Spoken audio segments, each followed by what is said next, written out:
R phase B phase के बीच में आ रहा है 357, और वाई और बी के बीच में आ रहा है 63, और आर और वाई के बीच में आ रहा है 368, और सिंगल फेज न्यूट्रल के साथ चेक करूँ तो वाई फेज आ रहा है 216,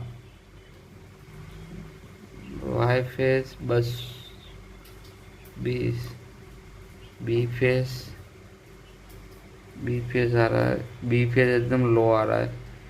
बी फेज एकदम लो आ रहा है, 192 पॉइंट आ रहा है देखो।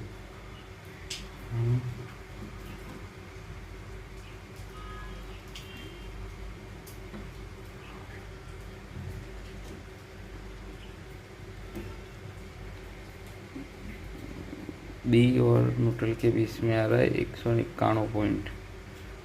Voltage problem left.